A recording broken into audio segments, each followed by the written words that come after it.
পরবর্তী প্রবচন রাখবেন পরম পূজনীয় যোগী মহারাজ মৃত্যুঞ্জয় মহারাজ।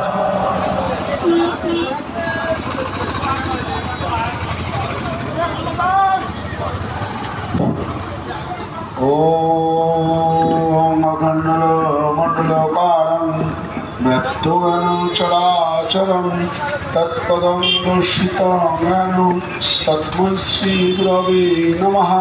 गुरु ब्रह्मा गुरु विष्णु गुरुदेव महेश्वरं गुरु साक्षात् परं ब्रह्म तस्मै श्री गुरवे नमः।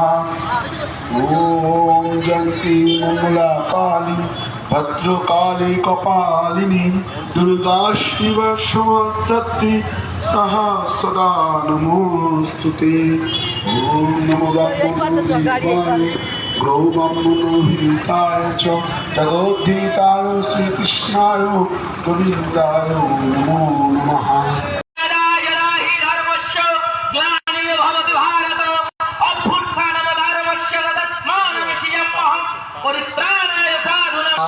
सिंधु दीनौ बंधु जगदपते गोपीशा गोपिका कांत राधा कांत नमस्ते। नमः ब्रह्मण्य देवाय गौ ब्रह्मण्य हिताय च यगाधिताय श्रीकृष्णाय गोविन्दाय नमो नमः। ॐ अहैतुकीं प्रेम भावन दिव्यमूर्तिम् आचार्यरूपं प्रणवं नमामि। आचार्यरूपं प्रणवं नमामि। बोले गीतानाथ जी की जय।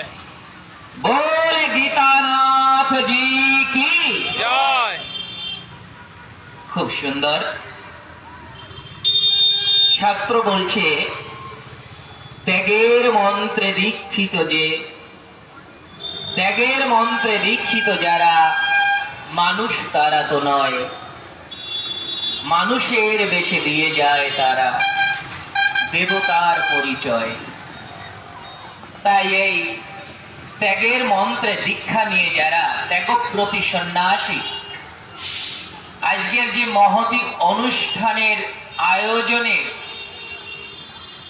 কাণ্ডারি যারা রয়েছেন তারা যে সর্বত্যাগী সন্ন্যাসীদেরকে একই মঞ্চে অনেক সন্ন্যাসীদেরকে এখানে উপস্থিত করেছেন, তাদের শ্রীপাদ পদ্মে আমার শত সহস্র কোটি প্রণাম। ওম নমো নারায়ণ। আজকের এই অনুষ্ঠানের আয়োজক কুলপীর প্রখণ্ডে সনাতনী সংসদ তথা বিশ্ব হিন্দু পরিষদের সমস্ত কার্যকর্তা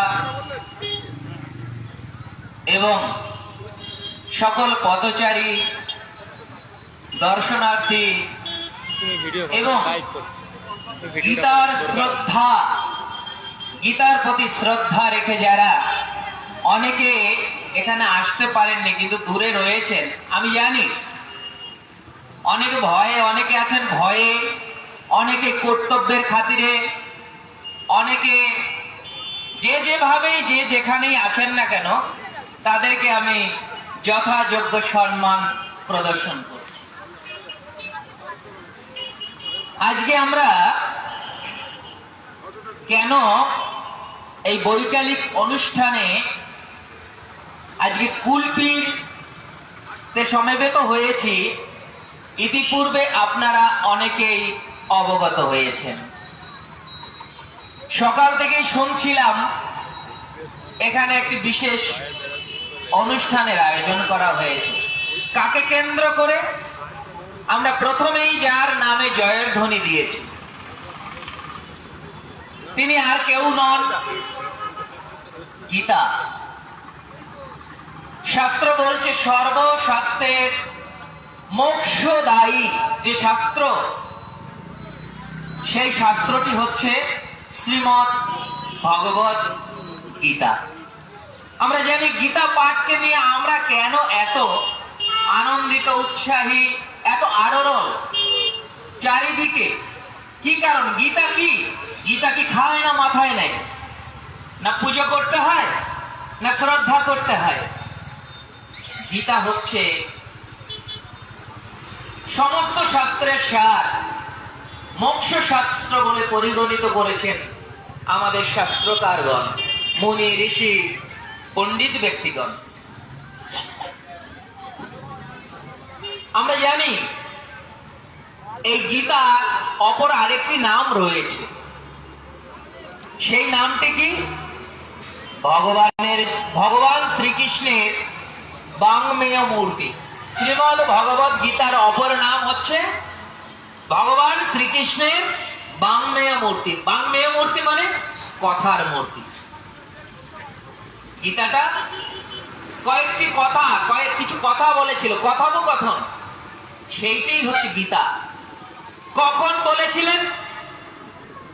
বলছে কুরুক্ষেত্রের রণাঙ্গনে সময় মোহগ্রস্ত অর্জুনকে মোহমুক্ত করিবার জন্য সমস্ত বিশ্বকে, জগৎকে কেন্দ্র করে, উদ্দেশ্য করে, অর্জুনকে কেন্দ্র করে যে মহামূল্যবান উপদেশ ভগবান শ্রীকৃষ্ণ স্বয়ং মুখে বলেছিলেন, সেটি হচ্ছে শ্রীমদ্ ভগবত গীতা।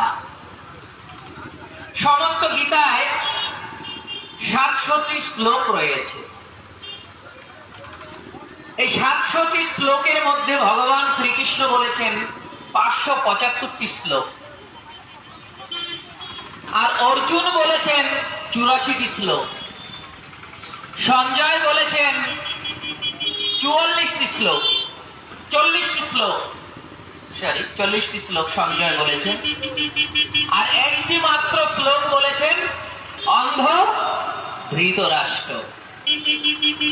আমরা জানি গীতার প্রথমেই, আপনারা জানেন আমরা প্রত্যেকেই আমরা কম বেশি গীতা সম্বন্ধে অবগত। গীতা জানি এটা বলবো না, অবগত। গীতার প্রত্যেক কটা অধ্যায় থাকে বাবা, কেউ বলতে পারেন? হ্যাঁ, আপনারা যারা আছেন সামনাসামনি বসে আছেন, আপনারা তো কম বেশি জানেন। আমাদের খুব দুঃখের বিষয়, আপনারা বলতেই পারেন সকাল থেকে মাইক বাজছে, কুলবির মোড়ে আমাদের কান ঝালাপালা হয়ে গেছে। আর বাবা, কান ঝালাপালা হয়ে গিয়েও যদি কিছু ঢোকে, যদি কিছু একটু হলেও ঢোকে, ছোটবেলা থেকে শুনে এসেছি যে ঘষতে ঘষতে পাথর ক্ষয় হয়। জানি না এই শুনতে শুনতে একটু হলেও জল যায় কিনা, গীতার জ্ঞান একটু হলেও প্রবেশ করে কিনা। আমরা জানি আমাদের অস্তিত্বের রক্ষার লড়াইয়ে এখন দাঁড়িয়ে আছে। খুব সুন্দর আমার পূর্বতন বক্তা বলেছিলেন, গীতা পাঠ তো আমরা ঘরে বসেও করতে পারি, তো ব্রিগেড প্যারেডে গিয়ে কেন করবো? ভগবান তো সর্বত্র রয়েছে। বাবা, তুমি কি ভক্ত প্রহ্লাদ হতে পারবে? এই ফটিক স্তম্ভের মধ্যে আমার ভগবান রয়েছে। এত সোজা? তাহলে এত মঠ মন্দির তীর্থস্থান থাকার কোনো প্রয়োজন পড়তো? কোনো প্রয়োজন পড়তো না। তাহলে সেখানে মনীষীরা, ঋষি, সাধুরা আসছেন।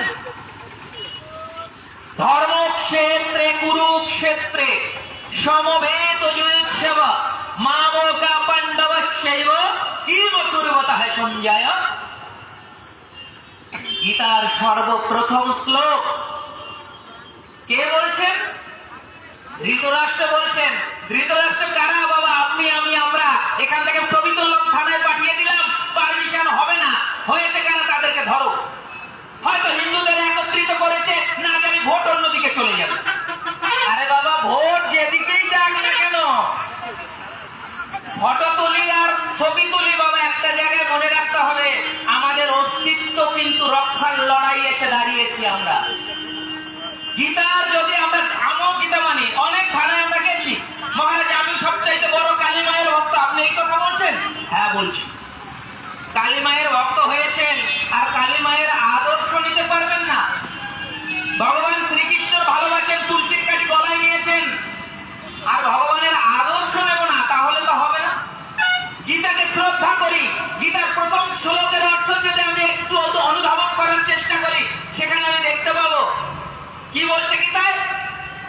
প্রথম শ্লোকে ধর্মক্ষেত্রে কুরুক্ষেত্রে সমবেত যুযুৎসবঃ। এই ধর্মরূপ কুরুক্ষেত্রে সমবেত হয়ে আমার সন্তানগণ এবং কৌরব পক্ষ এবং পাণ্ডব পক্ষ মিলিত হয়ে কি করলো? হে সঞ্জয়, তুমি আমাকে বলো, কাকে বলতে বলেছে? আমরা শুধু শুনবো, জানবো আর মানবো না। এই জগতে আমরা কেমন জানেন তো বাবা? যারা পথচারী, দোকানদার, অধিবাসী, যারাই যেভাবেই শুনছেন না কেন, এই শব্দ তরঙ্গের মধ্য দিয়ে অনেক দূর পর্যন্ত সবাই শ্রবণ করতে পাচ্ছেন। আপনারা একবারও কি ভাবেন যে আমাদের কি করণীয়? একটু আগে পূর্বতন বক্তা বলেছিলেন না, যখন যখন অধর্মের গ্লানি, ধর্মের গ্লানি, অধর্মের প্রাদুর্ভাব হয়, ভগবান বলছেন যদা যদা হি ধর্মস্য গ্লানি ভবতি ভারত অভ্যুত্থানম ধর্মস্য তদাত্মানমস্যাম্যহং পরিত্রাণায় সাধুনাং বিনাশায় চ দুষ্কৃতাম। ভগবান কিন্তু একটা কথা বলেছেন, বিনাশায় চ দুষ্কৃতাম। আমরা একবারও ভাবি না আমরা ভগবান মানি আর ভগবানের আদর্শ মানব না। আমরা খুব সুন্দর হরে কৃষ্ণ বলে দুবাহু তুলে কোলাকুলি করে গড়াগড়ি খেয়ে যাই আর ভগবানের আদর্শ মানব না। যখন দুগ্ধ পান করে একটা শিশু, সেই রূপ ভগবান শিশু অবস্থায় অগাসুর, বগাসুর, পুতনাসুরকে মেরেছে, মানে অসুরকে নাশ করেছে, অসুর বধ করেছে। আর আমরা যদি ভগবানের সেই আদর্শকে না নিতে পারি, তাহলে বধ অসুরের হাতে দেবতাদের হতে হয়। আর চারিদিকে হচ্ছে, তার জন্য এই গীতা পাঠ আপনারা জানবেন, শুনে অবাক হবেন। আমি কুলবীর প্রশাসনকে ধন্যবাদ জানাই, অনেক ধন্যবাদ জানাই। অন্তত তারা এখানে এই অনুষ্ঠান আগামী, এই দেখুন, আমার বলতে গেলে অনেক সময় বলতে কষ্ট হয়, আমরা সবাই না ভুলে গেছি বাংলা। আচ্ছা, বঙ্গাব্দ কত আজকে চলছে কেউ বলতে পারি? আমরা সবাই আমরা ইংরেজিটা বলে যাচ্ছি 7ই ডিসেম্বর, তারপর একটু আর বলছি না সে 2026 না 25 না 24 না 27 তো হতে পারে। বঙ্গাব্দ চলছে, আমাদের যুগাব্দ কত চলছে জানেন? এই হ্যান্ডবিলটা একটু পড়বেন, মাঝে মাঝে দিয়েছে একটা চক্র ধরা শ্রীকৃষ্ণ দাঁড়িয়ে আছে, অর্জুন নিচে পায়ের কাছে বসে আছে। দেখলাম, হয়ে গেলাম, সিনেমা দেখলে হবে না বাবা। আমরা অনেক সিনেমা দেখেছি, এই সিনেমা দেখে আদর্শ নিতে হবে। আমাদের যুগাব্দ চলছে 5127। বুঝলেন বাবা? আপনি কোন যুগে বাস করছেন? কলি যুগে। এই কলি যুগের বয়স কত হয়েছে? 5127। হ্যাঁ, 5127 বছর। আর আমাদের বঙ্গাব্দ, আমরা বাংলা, বাঙালি বাঙালি করে আমাদের সমস্ত জায়গায় আমাদের বাঙালিদের অপমান করছে, কেটে দিচ্ছে, ফেলে দিচ্ছে, বাংলা ভাষার মর্যাদা দিচ্ছে না। আর আমরা বাংলাটাই ভুলে গেছি বাবা। আমরা গীতা বলছি হিন্দিতে বা সংস্কৃতে বা উর্দুতে নয়, আমরা বাংলায় বলছি, আমরা বাংলাটাও ভুলে যাচ্ছি। আমাদের বাংলা কত? 1432 সন চলছে, বঙ্গাব্দ চলছে, সন নয় বঙ্গাব্দ। আমরা বাঙালি বলি তো বাবা, কথা প্রসঙ্গ এসে গেল। আর যদি হ্যাঁ বাবা, বর্তমান মডার্ন শিক্ষা, খ্রিস্টানরা আমাদের মধ্যে এমন এক কালচার দিয়ে গেছেন যার বীজ আপনি চাইলেই উপরে ফেলে দিতে পারবেন না, তাই তাকেও মান্যতা দিয়ে আপনারা চলুন না। আগামী 20 অগ্রহায়ণ রবিবার, 20 অগ্রহায়ণ 1432 বঙ্গাব্দ, অগ্রহায়ণ মাসের 20 তারিখ রবিবার, এই ব্রিগেড প্যারেডে 5 লক্ষ, আপনারা শুনেছেন তার ইতিহাস, কবে শুরু হলো, কবে শেষ হলো, কবে সংখ্যা অধিক সংখ্যায় পরিণত হলো। কারণ কি বলছে বলুন তো?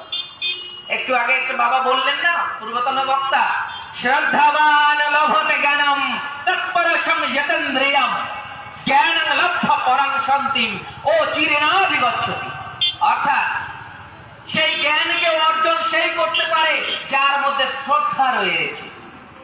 শ্রদ্ধাবান লভতে জ্ঞান, শ্রদ্ধাবান জ্ঞান লব্ধ করতে পারে, প্রাপ্ত হতে পারে। সে প্রাপ্ত হতে গেলে না, গীতার কথা, আমার কথা কিন্তু আমি বলিনি। ভগবান শ্রীকৃষ্ণ বলেছেন শ্রদ্ধাবান লভতে কেন, মানে এই গীতার প্রতি মানুষ শ্রদ্ধাশীল হয়েছে। এই শ্রদ্ধাশীল হলে আমরা উত্তর শ্রদ্ধাবান লভতে কেন তৎপরের সঙ্গে জিতেন্দ্রিয়, তৎপরে আমরা যদি জিতেন্দ্রিয় হই, ইন্দ্রিয়কে জয় করতে পারি, কায় মনোবাক্যে আমরা আমাদের মধ্যে সেই ভাবনা, সেই চিন্তা যদি জাগ্রত করতে পারি, তাহলে শ্রদ্ধাবান লভতে জ্ঞান তৎপরের সঙ্গে জিতেন্দ্রিয় জ্ঞানং লব্ধা পরম শান্তি, অর্থাৎ আমরা আমাদের মধ্যে সেই শ্রদ্ধা রয়েছে, ইন্দ্রিয়কে জয় করতে পেরেছি। তারপরে কি আসবে? শ্রদ্ধাবান লভতে জ্ঞান তৎপরের সঙ্গে জিতেন্দ্রিয় জ্ঞানং লব্ধা পরম শান্তি, অর্থাৎ সেই জ্ঞানকে আমরা যখন প্রাপ্ত হব, অচিরেণাধিগচ্ছতি, অচিরেই আমি মহামুক্তির সমর্থ হব। কুরুক্ষেত্রের ময়দানে আমরা জানি যত যত সৈনিক, যত যত যোদ্ধা দেহত্যাগ করেছিল, তাদের আর পুনর্জন্ম হয়নি শাস্ত্র অনুসারে। আজকে আমরা ভুলতে বসেছি ভগবানকে, ভগবানের আদর্শকে। যদি আমরা সেই ভগবানের আদর্শ আমার মধ্যে কিঞ্চিত পরিমাণে থাকে, তাহলে পারমিশনের অভাব হবে না। আর এই গীতা পাঠে যাওয়ার জন্য যে 5 গাড়ি রাস্তায় আটকাতে হবে, ভাঙতে হবে, এই ভাবনাটা আমাদের মধ্যে থাকবে না। আমরা জানি প্রত্যেক বছর আমরা যখন গীতা পাঠে যাচ্ছি, বাস মালিকদের কাছে যাচ্ছি, বাস মালিক টাকা পাবেন, বাস দিয়ে দিচ্ছে, ফোন করে বলে দিচ্ছে দাদা কাকা জ্যাঠা বাবা, এখন সব আছে না, এখন তো টাকার লোভে টাকাকেও বাবা বলে দিচ্ছে। গাড়ির মালিকদের হয়তো বলে দিচ্ছে ওই গীতা পাঠে বাবা বাস দেওয়া যাবে না। তা বেশ ভালো কথা, তাও 2-1 জন সব সমান নয়, কেউ কেউ বাস দিচ্ছে, তারপরে মাঝ রাস্তায় গিয়ে তাদের আটকাচ্ছে। বাবা, ধর্ম রক্ষিত রক্ষিতম। আর একটা জিনিস মনে রাখবেন, ভগবান শ্রীকৃষ্ণ যাকে আপনারা পুজো করছেন, যার আদর্শ মেনে গীতা পাঠ করছেন, সেই ভগবানও কিন্তু অসুর বধ করেছেন। অতএব আপনি ভাববেন যে আমার মশায় কামড়ে দিয়েছে, বাবা মশাটাকে তাড়িয়ে দাও, মশাটা মারে না কেন? বুঝলেন বাবা, মশা মারি কেন? কারণ ওই মশাটা না মারলে আমাকে কামড়ালে আমাকে ডেঙ্গু হতে পারে, আমার ম্যালেরিয়া হতে পারে, আমার ফাইলেরিয়া হতে পারে, আমার জীবন সংশয় হতে পারে। তাই অচিরেই ওই মশাটাকে টান করে থাপ্পড় দিয়ে আমরা মেরে দিই। মনে রাখবেন, অশুভ শক্তি রয়েছে, ভগবানের শুভ শক্তি রয়েছে। এই গীতা পাঠের মধ্য দিয়ে তার প্রমাণ বারে বারে দিয়ে গেছেন। ভগবান শ্রীকৃষ্ণ বারবার দেখিয়েছে, হে অর্জুন তুমি ওঠো, তুমি জাগো, তোমার লক্ষ্যে না পৌঁছানো পর্যন্ত তোমাকে এগিয়ে যেতে হবে। তুমি ভাবছো এই তোমার আত্মীয় স্বজন পরিজন সবাইকে তুমি হত্যা করবে? না, আমি সবাইকে মেরে রেখেছি, তুমি নিমিত্ত মাত্র হও। বাবা সবাই জানি তো, গীতায় তো তাই বলেছে, সবাইকে মেরে রেখেছে। আমি সব কর্ম করি, তুমি নিমিত্ত মাত্র। জগৎ সংসারে ধর্মকে প্রতিষ্ঠা করার জন্য তোমাকে সম্মুখ সমরে ধনুর্বাণ হাতে নিয়ে তোমাকে প্রস্তুত হয়ে দেখিয়ে দিতে হবে, হ্যাঁ ধর্মের জয় আর অধর্মের পরাজয়। ভুলবেন না বাবা, আমরা সবাই বলি অহিংসা পরম ধর্ম। এই কথা ছোটবেলা থেকে শুনতে শুনতে শুনতে শুনতে আমরা গেছি দুর্বল হয়ে, কিন্তু শ্লোকের শেষ অংশ আমরা বলি না, অহিংসা পরম ধর্ম, হিংসা ধর্ম তথৈব চ। অর্থাৎ অহিংসা পরম ধর্ম ঠিক আছে, কিন্তু ধর্মের জন্য তুমি যদি হিংসাও করো, তাহলে তোমার ধর্মের চাইতে মহাপুণ্য তুমি অর্জন করবে।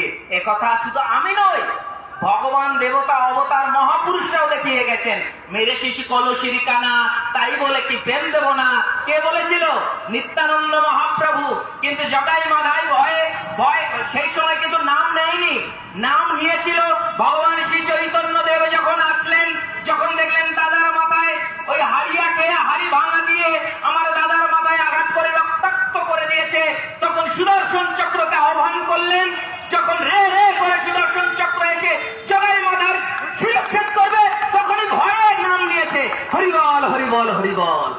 অর্থাৎ অতএব শক্তির ভয় সমস্ত অশুভ শক্তি করে থাকে। তাই মনে রাখবেন, শক্তির জয় সারা জীবন, সত্যের জয় প্রতিষ্ঠা হবেই হবে। তাই ভয় নেই বন্ধুগণ, ভগবান আছে সাথে, হবে জয়, হবে জয়, হবে জয়। গীতা মাতা কি জয়। গীতানাথ কি জয়। হরে কৃষ্ণ হরে হরে। গীতা পাঠ ঘরে ঘরে। জোরে বলুন বাবা। গীতা পাঠ যদি করতে পারেন, নিজেদের মধ্যে সেই শক্তি অর্জন হবে। হরে কৃষ্ণ হরে হরে। গীতা পাঠ ঘরে ঘরে। হরে কৃষ্ণ হরে হরে। গীতা পাঠ ঘরে ঘরে। হরে কৃষ্ণ হরে হরে। গীতা পাঠ ঘরে ঘরে। ভারত মাতা কি জয়। বন্দে মাতরম। বন্দে মাতরম। ওম শান্তি। ওম